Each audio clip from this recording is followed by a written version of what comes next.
everybody. Welcome back to another episode of the Almost ProTips podcast. This is Eric McDowell from South Dakota Gives and the Rural Philanthropy Institute, and I'm here with Kayla Obeslo from Almost Home Canine Rescue. Welcome, Kayla. Hi, thanks for having me. Of course. So, Kayla, would you just tell us a little bit about yourself and Almost Home? Almost Home Canine Rescue is a 100% volunteer run organization. And so I am one of the volunteers that works with them. And I started in 2018 when they were rebuilding. They bought, or not bought, but they were located in Madison, and the director in Madison decided it was time to retire from it and pass the reins to Katie, which then it got moved to here to Sioux Falls. And we still maintain our commitment to the Madison Pound and help them with any intakes that they have when possible. And then we've operate fully 100% volunteer out of Sioux Falls. So that means we don't have a facility or anything like that. We just run out of houses, and everybody volunteers because they want to help save dogs or cats. And so, yes, I started back with them in 2018, helped them run it for a couple of years, doing fundraising and event planning, coordinating sponsorships, etc. And then I did the Giving Tuesday or Day of Giving campaign for a few years. Took a couple year break just for family and job change, etc. And last year made my reappearance by helping with their Day of Giving campaign for 2023. And now I still dabble with social media work. I've got a couple cute foster puppies that are barking downstairs. And plan to help them with the Day of Giving again this year. Great. Well, thanks, Kayla. Would you mind sharing a little bit about, from 2018 to 2023, last year, the most recent Giving Day, what are some of the changes that you guys have made in your approach, or how have you seen the Day of Giving kind of evolve for Almost Home? Yeah, so the first year we did it, we had no idea what was going on. We basically were told by one of our volunteers that they had signed us up for this opportunity for nonprofits, and we did a little bit of research. And about a week before, I think it was, we went on and found the challenges, and basically we're like, okay, well, we've got to make a fundraising campaign, I guess, based off these challenges. So I think I distinctly remember back then what was show us your breakfast. So we all made a point to get up and go eat breakfast together, and just asked, I think we went to Flyboy Donut. We just asked them if we could set up a little table, and they allowed us to. So we were able to kind of talk with people, all based off the suggestion to go have breakfast and to post it on social media. So we did that. We followed the rest of the challenges and realized that just starting there, we had good success.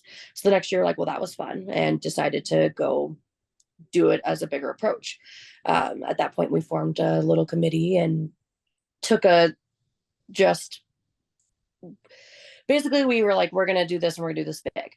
Set a big goal, put a lot of work into it, and found different partnerships throughout our community that wanted to also partake in Day of Giving Fund. And so we had good success doing that for a few years. A couple of the years we chose themes. One year we focused on supplies because we were really low on supplies, like food, kennels, crates, things like that.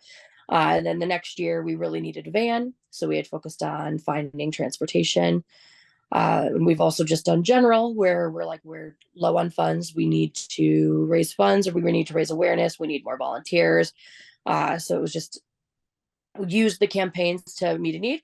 And then I did take a couple years off. And last year we had the same idea where we were going to go in with a committee, because we'd always had 5 to 8 people who were ready to give their all throughout the year to commit to one strong day of fundraising and campaigning and advocating for a nonprofit. And last year, a few people dropped out right before, and it was left with the director and I and a couple of volunteers that were willing to help with day of activities. And so we handled it off from a different perspective last year and had similar success. So that's kind of our history of Day of Giving. Yeah, that's, it's interesting to see how it's kind of gone, fluctuated over the years. And Yeah. you had years off. How did it feel to come back for the Day of Giving after a few years off? Oh man, I missed it. uh, I enjoy every part of it. So uh, I'm the one who will literally, I'm like, I'm staying up all night. I get no sleep. And for me, it's the one day a year I can allow myself to stay up for 24 hours for a good cause. And I love dogs. I love animals. I love the nonprofit organization I work with. I like the partners. And so it makes it all worth it. And that's, yeah, but it was good. I was happy. It was stressful. Mhm. Oh, I might have cried a couple times, but what's nonprofit work if you're not crying a little bit? Exactly.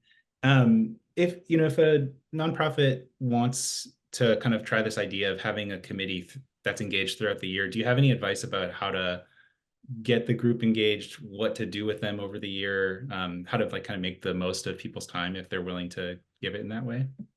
Yeah. So one of the years I know we were successful with it is um we asked just volunteers that were already kind of helping us. So we had somebody that was, or two of our people really liked doing social media.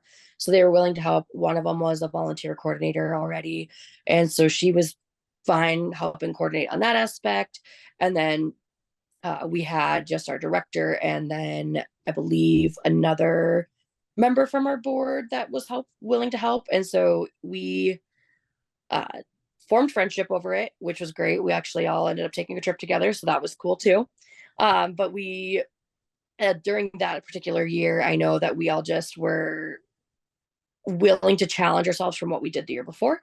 And so we had a little bit of passion behind that. And so what it looked like was we did monthly meetings, talking about like, did we want to have a theme? Did we what were we looking to do? Like, what are we trying to raise awareness for? Do we need more people to help us transport? Do we need more people to foster? Are we having issues taking dogs in? And so we found our focal point of what we needed.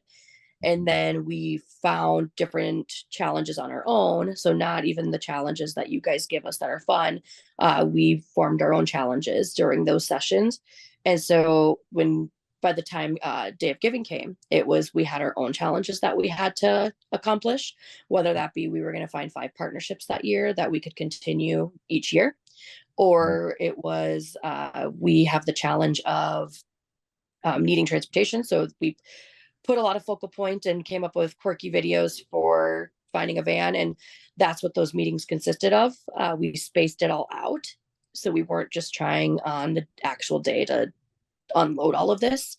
And that's what we use those committees for. And everybody played a role, everyone played a part, and it made it so the workload wasn't just on one person, but we did it as a fun group. Yeah, I think that's fantastic. And especially important how you're talking about deciding like what is the goal early on, having some specificity around it can be really helpful to focus your efforts to help donors like have a stake in making a tangible impact. I think that's really smart. um, I also just love to hear that the friendship piece. Yeah.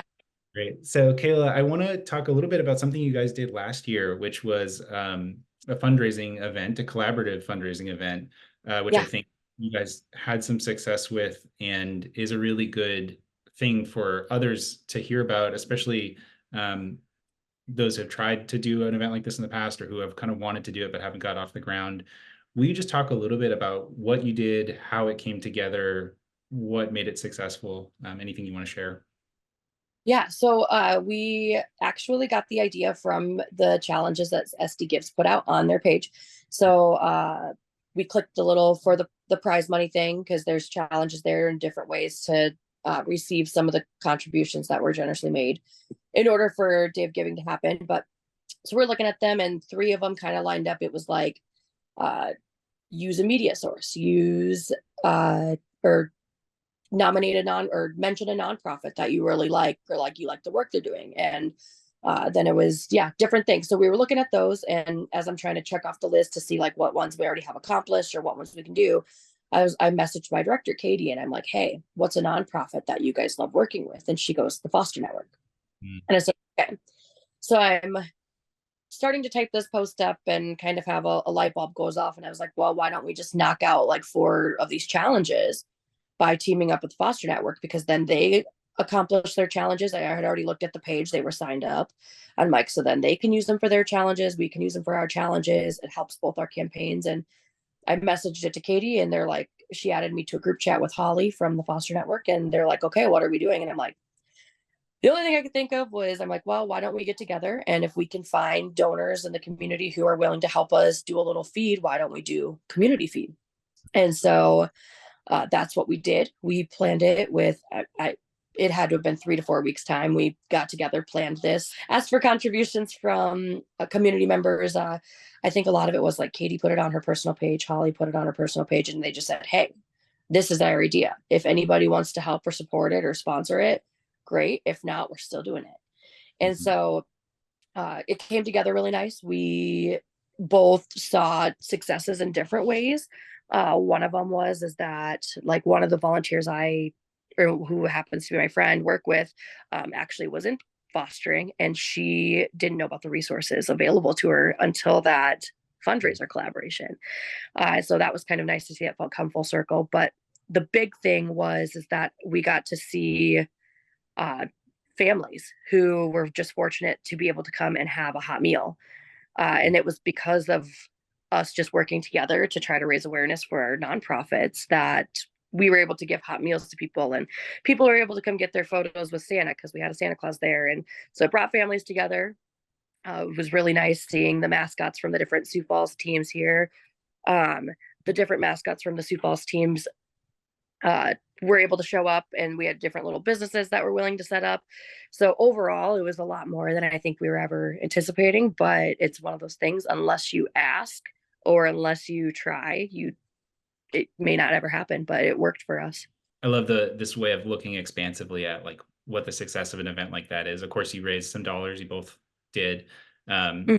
but even just bringing the community together, there's the awareness building for your missions, but it goes well beyond that too, and just the ability to say like we fed people and brought people together. The people got their Santa pictures done. What a wonderful thing to do. Yeah. And it's like for us, I'm like, I look back and people are that day we're going to have taken photos with the different mascots and whatnot. And more than likely, I mean, if I'm a parent and when I get a photo of my child with something, I post it, and it kind of spreads awareness that way. So then what happens is people start commenting on that. For example, I shared a picture of Wilbur because everybody loves him as an icon. And I probably got about 10 messages asking me where I was and how I found Wilbur. And so I got to tell 10 different people that it was actually a collaborative fundraiser and that Yeah. they're welcome to say hi to Wilbur themselves. So it worked in different ways. It just I think the combination was a good way to continue to network and promote, and it was a lot more to us than just trying to raise money. So Yeah. And, speaking of building some awareness and reaching audiences, you also had a little bit of media coverage for the event yeah, itself. Um, Anything you want to share about how that happened or how you saw it as a benefit? yeah. So we had I think a couple different news interviews. Fortunately, I believe the Foster Network had already had one lined up. And so they had invited Katie, who I think ironically was also going to be there for a different segment. So we were able to go on to a news channel and talk about the event. And all we did was ask too. So we were like, hey, we've got this coming. Are you willing to help us shed light to it? And they said yes right away. But I know just in general for Almost Home, uh, media relationships have been important for us in helping getting dogs adopted, finding more volunteers, and just different things. And so we just put the feelers out, and a lot of times news stations have segments where they want people to come back for different things, and that helps with a lot of awareness that we've experienced. Mhm. And Kayla, I've heard you say this a couple of times throughout our conversation, but this idea of just ask, I don't know if there's not really a question there, but do you think it's hard for people to just ask? I think so. I think sometimes in the nonprofit world, we feel like all we're doing is asking. We're asking for more all the time, and we need more all the time in order to keep functioning. But really, the worst thing people can say is no. And if they say no, there should probably somebody else that's going to say yes. And just because they say no once, it doesn't mean they're going to say no the next time. A lot of places we've found too, they are okay with raising awareness. They don't necessarily want to help you ask for money. So you have to kind of get creative in the ways you do awareness. And sometimes maybe it's, hey, we like a big one's been for us is getting some dogs adopted that have been with us for a long time. And so that's how this, I can't remember what the name of it is. So, but one of the segments that we continuously go to is because we ask them, hey, we really we have these dogs, we can't get them adopted. We don't have a shelter. People can't come visit them. Can you put them on the news? And it turned into something where they ask us to come back every once in a while and we get to share different dogs. So yeah, you gotta ask. More question while I still have you. Yeah. You mentioned your organization is a volunteer shop, and the giving day can be a little intimidating, especially if you're a first time doing it, or you don't have dedicated staff who can kind of take it and run with it. Any advice for folks who are feeling overwhelmed, intimidated by the day of giving? Yeah. Don't overthink it. There are, of course, there's resources out there, but sometimes simple is more. And that's one of the lessons we learned last year is when we didn't have the manpower, that simple ended up being more for us. And if you are struggling or you feel overwhelmed, ask another nonprofit, because you never know if you're going to end up having a great collaboration that impacts more than you would have ever imagined. So just, yeah, keep it simple. And you can go complex once you've mastered simple, but to start out, just even posting and talking about it and telling people what you're doing that day. For me, I tell people that I'm going to stay up for the 24 hours, and they're like, why? Why would you do that? And then it's my gateway into saying, well, I'm going to raise money for 24 hours and I'm going to raise awareness for 24 hours. And they're like, okay, you're crazy. And I'm like, well, that's okay too. But just communicate, don't overthink, and it works.